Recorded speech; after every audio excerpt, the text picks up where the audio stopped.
तर प्रत्येक दिवशी एक 2-4 गावं जर 2-4, 5-10 गावं जर केले डॉक्टर साहेब ऐसे उदगीरला 20 तारखेला आपले आदरणीय मुख्यमंत्री साहेब येत आहेत, तर त्या अगोदर आपण आपल्याकडे 10-12 दिवस आहेत, अजून 10-12 म्हणण्यापेक्षा 14 दिवस आहेत. तर प्रत्येक दिवशी एक 2-4 गावं जर 2-4, 5-10 गावं जर केले डॉक्टर साहेब त्यांना भेटून आलेत त्यांचं मी कृती समितीच्या वतीने स्वागत करतो. मराठवाडा जनता विकास परिषदेचे प्राध्यापक एस पाटील साहेब सुद्धा प्रकृती अस्वस्थ आहे, चलता येत नाही, ऍक्सिडेंट झालंय, तरीही पण चळवळीचा कार्यकर्ता. धन्यवाद. उदगीरचे पत्रकार सुनील आवा सुद्धा आज इथं आमच्यात आले, त्यांचेही मनपूर्वक धन्यवाद. अल्पसंख्याक समाजातील पत्रकार क्षेत्रात, सामाजिक क्षेत्रात आपला ठसा उतरणारा इम्रा ताई आमच्याजवळ इथं उपस्थित, समिती सदस्य आमचा जो सहकारी आहे तोही इथं उपस्थित झालाय, त्याचंही हार्दिक स्वागत. सुधाकर सूर्यवंशी साहेब इथं आले, त्यांचंही हार्दिक स्वागत. अशफाक शेख इथं आले, त्यांचंही हार्दिक स्वागत. बालाजी पाटील गावचा चळवळीतील कार्यकर्ता चेअरमन साहेब ते इथं उपस्थित आले. वसंत पाटील साहेब आमदारच्या फार जवळचा व्यक्तिमत्व. तालुका, शहर व परिसरातील जवळपासच्या तालुक्यातील विविध मान्यवर उपस्थित झालेत. ते सर्व सन्माननीय मान्यवर. खरं म्हणजे माझ्या अगोदर बऱ्याच वक्त्यांनी आपापल्या स्तरावर मनोगत व्यक्त केलेली आहेत. बऱ्याच वर्षापासून आपला लढवत आतापर्यंत तेवढ ठेवलेली आहे. सर्वप्रथम आपण त्या सर्वांचं या ठिकाणी मनपूर्वक अभिनंदन आणि आभार व्यक्त करूया. कोणतीही गोष्ट किंवा कोणतेही नवनिर्माण हे सहज शक्य नसतं. त्यासाठी वेगवेगळ्या पद्धतीनं वेगवेगळ्या स्तरावर लढा असेल, संघर्ष असेल, तो करावा लागतो. दर्शनास आलं की ज्या पद्धतीनं मागच्या आठवड्यामध्ये आपण कुठं कमी पडतोय, हा आत्मपरीक्षणाचा, आत्मचिंतनाचा विषय आहे का, की कुठं जनमानसाच्या माध्यमातून, राजकीय पाठबळाच्या माध्यमातून, इच्छाशक्तीच्या माध्यमातून कुठं आपल्याला अडचण येते आहे का, हे या ठिकाणी आपण निश्चितपणे पाहिलं पाहिजे. तसा विचार केला उदगीर सर्वार्थानं, म्हणजे ऐतिहासिक दृष्ट्या किंवा भौगोलिक दृष्ट्या किंवा एका 3 राज्याच्या सीमेवर वसलेलं एक तालुकाचं मुख्य केंद्र म्हणून ज्या एका तालुक्यातून दुसरे 2 तालुके निर्माण झाले. आणि निमित्तानं मागच्या किंवा आता सद्यस्थितीमध्ये जे कोणी वेगवेगळ्या ठिकाणी पदाधिकारी आहेत, मग ते पंचायत समिती असेल, जिल्हा परिषद असेल, वेगवेगळ्या म्हणजे नगरपालिका या आजूबाजूच्या तालुक्यातल्या सुद्धा असतील, त्या ठिकाणी तांत्रिकदृष्ट्या जर एखादा विषय मांडता येत नसेल, आयत्या वेळच्या विषयामध्ये तो विषय घेऊन किंवा जवळपासच्या गावांमध्ये त्या ठिकाणी ग्रामसभा घेऊन किंवा तेथील जे सरपंच आहेत किंवा विविध कार्यकारी सोसायटीचे त्या ठिकाणी पदाधिकारी आहेत, त्यांच्या माध्यमातून सुद्धा लिखित स्वरूपामध्ये उदगीर जिल्हा का निर्माण झाला पाहिजे आणि त्यामुळं आमच्या गावाचं, आमच्या परिसराचं कशा पद्धतीने विकास किंवा दळणवळणाच्या दृष्टिकोनातनं सद्यस्थितीमध्ये आम्हाला लातूर का कठीण वाटतं, का अडचणीचं वाटतं आणि उदगीर केलं तर ते मध्यवर्ती केंद्र कशा पद्धतीनं असू शकतं, ही बाब सुद्धा त्या ठिकाणी नमूद केली गेली पाहिजे.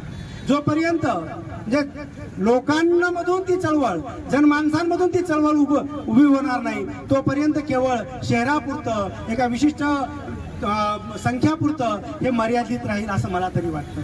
आपण या ठिकाणी प्रत्येक जण आपापली मनोगत व्यक्त केलेली आहे. आज 20 तारखेचा एक विशिष्ट त्या ठिकाणी उल्लेख मोत्यांना डोईजोडे यांनी केलेला आहे. माननीय मुख्यमंत्री महोदय 18-19 तारखेला संभाव्य या ठिकाणी उदगीरला अपेक्षित आहे.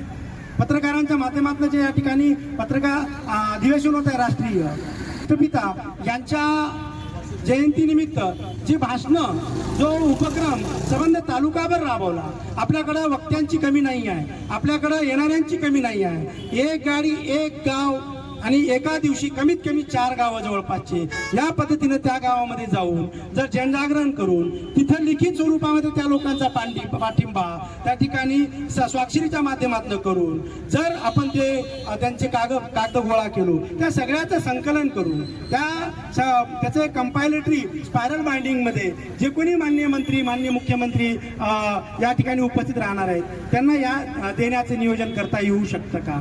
ग्रामसभा वेगवेगळ्या कारणासाठी तातडीच्या सुद्धा घेता येऊ शकतात. परंतु उदगीर तालुका असेल, देवणी तालुका असेल, जळकोट तालुका असेल किंवा जवळपासच्या अन्य ठिकाणच्या त्या ठिकाणी विविध कार्यकारी सोसायटीच्या माध्यमातून किंवा जितके काही या ठिकाणी आपले जिल्हा परिषद सदस्य त्या प्रत्येकानं आपापल्या लेटर पॅडवर त्या ठिकाणी या जिल्हा कृती समितीला पाठिंबा देऊन उदगीर जिल्हा निर्मितीला भरीव असं आता अडचण अशी आहे मोत्यांना किंवा माननीय नेत्रगावकर साहेब आपण करताय, परंतु आर्थिकदृष्ट्या जो एखादी संघटन जोपर्यंत मजबूत होत नाही तोपर्यंत अडचणी येतात. उपाशी पोटी कोणी किती करेल. त्यामुळे माझी विनंती आहे, इथे उपस्थित आहे, प्रत्येकानं थोडा खिशात हात घातला पाहिजे. उगी कोरड्या गप्पा करण्यात अर्थ नाही. आज हा पेंडॉल मारलेला जे काही थोडंफार इथं केलेलं आहे त्याला काही ना काही खर्च लागला, कोणी फुकट दिलेलं नाही आहे. तर त्याच्यामुळं खरं म्हणजे मी या ठिकाणी दानपेटीची सूचना करणार होतो की ती एक घेऊन या, त्याच्यामध्ये जन जितकं देईल. शेवटी हे एकट्या दुकट्याचं काम नाही आहे आणि सहज होण्यासारखं ते काम नाही आहे. त्यामुळं थोडंसं खिशात हात घालून किंवा एखादी गाडी आता समजा देवणीसाठी आपण करणार आहे, तिथल्या लोकांना घ्यायचं आहे, प्रत्येक गावात जायचं आहे, तर ते जात असताना तिथलं संघटन करायचं आहे, तिथल्या लोकांना बोलवायचं आहे. तर या सगळ्या गोष्टीसाठी पैसाही लागतो, मनुष्यबळही लागतं आणि या सगळ्या गोष्टींसाठी कुशल पद्धतीनं त्या ठिकाणी मायक्रो प्लॅनिंग केली पाहिजे. पुन्हा एकदा आपल्याला विनंती करतो की आपण इतके जितके या ठिकाणी संख्यात्मक उपस्थित आहात, प्रत्येकानं जर हात वरी करून मी या 2-3 गावाची, माझ्या जवळपासच्या गावाची हे केलं पाहिजे. उगी शैक्षणिक संस्था आहे, त्या शैक्षणिक संस्थांच्या माध्यमातून निवेदन त्या ठिकाणी आली पाहिजे, प्रत्येक गावच्या ह्याच्यातून आली पाहिजे. जो मी पूर्वी उल्लेख केला त्या सगळ्या गोष्टीवर कुठेतरी आपण, मला असं वाटतं की आज 6 तारीख आहे, नेत्रगावकर साहेबांना विनंती आहे की 2-3 दिवसामध्ये आणखीन एखादी बैठकीला कमी करू नका, का जोपर्यंत ते होणार नाही.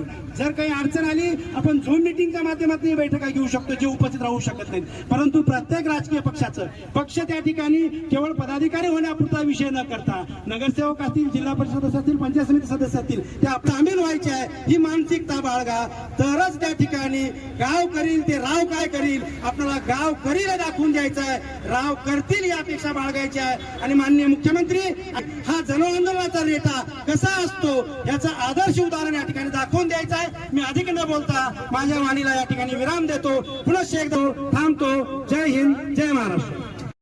आणि आपलंच काम आहे, तर आपल्या जेवढ्या युवांना यामध्ये सहभागी करून घेता येईल त्याची जिम्मेदारी आम्ही घेतो. धन्यवाद. जिल्हा कृती समितीचा, उदगीर जिल्हा कृती समितीचा, समस्त उदगीरकरांची अस्मिता असलेला उदगीर जिल्हा झालाच पाहिजे. मार्गदर्शन झालं. तर आता आपल्या समोर एक नवीन श्रीराम प्रतिष्ठान यांच्याकडून 5,000 रुपये मिळालेले आहे. असे तोपर्यंत प्रत्येक आठवडी एक कार्यक्रम नियोजित करा. आठवड्यातून पहिला सोमवार अधिवेशन आहे, तोपर्यंत एक कार्यक्रम नियोजन करा. प्रत्येक आठवड्यातून सोमवार, दररोज आंदोलन करण्यापेक्षा प्रत्येक आठवड्यातून एक सोमवाराला जर आपण कार्यक्रम ठेवलो तो अधिवेशनपर्यंत आपली आवाज पोहोचू शकते. एक नियोजन आज जे आपण बैठक केलं त्याप्रमाणे एक नियोजन प्रत्येक आठवड्याप्रमाणे केलं तर मंत्रालयापर्यंत आपण आवाज पोहोचू शकते. त्याच्यानंतर लगेच लोकसभेचं पण अधिवेशन असते, तर त्या पद्धतीने काहीतरी नियोजन करता येते का? बघ, उदगीरच्या रोटरीचे क्लबचे अध्यक्ष नवयुवकामध्ये असलेलं नेतृत्व आहे. पण माईक म्हणलं की काय होतं त्यांना देवाला माहीत, पण जसं आहे तसं मला काय हरकत नाही. 2 शब्द शुभेच्छाचे काय होत नाही. आज प्रशांत कडून अण्णाने शेवटी रोडवर बोलायला लावलेच मला, प्रयत्न करतोय. खरं तर पाटील साहेबांचं जे कार्य आहे किंवा त्यांनी जे निश्चय घेतलाय की बाबा जोपर्यंत उदगीर जिल्हा होणार नाही तोपर्यंत मी कपडे घालणार नाही, त्याचप्रमाणे त्यांना सर्वांनी साथ दिलेली आहे. तसंच साथ देत आपण सर्वजण मिळून एकत्र होऊन उदगीर जिल्हा निर्मितीसाठी सर्वजण प्रयत्न करू.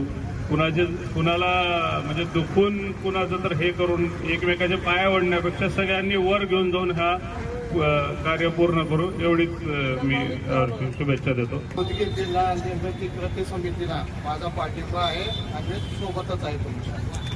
मला बोलण्याचा उदगीर आजूबाजूचे जे काही गावं आहेत तिथं जातो फिरतो. उदाहरणार्थ मुकरामबादच्या लोकांना आपल्या जरी त्यांचा जिल्हा नांदेड असला तरी त्यांना सगळे त्यांचं दळणवळण जे आहे ते आपल्या उदगीरला होतं.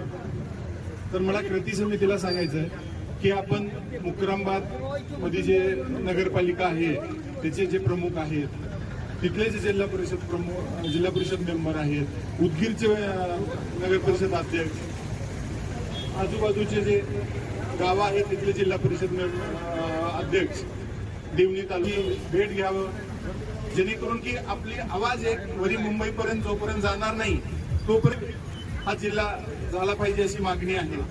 कारण की मुक्रामबादून नांदेड जाण्यासाठी खूप वेळ लागतो. तेच जर त्यांना उदगीरचा जिल्हा झाला तर ते खूप जवळ पडेल. तर आजूबाजूचे जे तालुका आहेत त्या लोकांना खूप त्याचा फायदा होणार आहे. कृती समितीच्या जे काही मागण्या आहेत त्यांना निद्रेगावकर साहेबांना तर मी म्हणजे व्यक्तिगत याच्यात करायला तयार आहे. एवढं बोलून माझं बोलणं थांबवतो.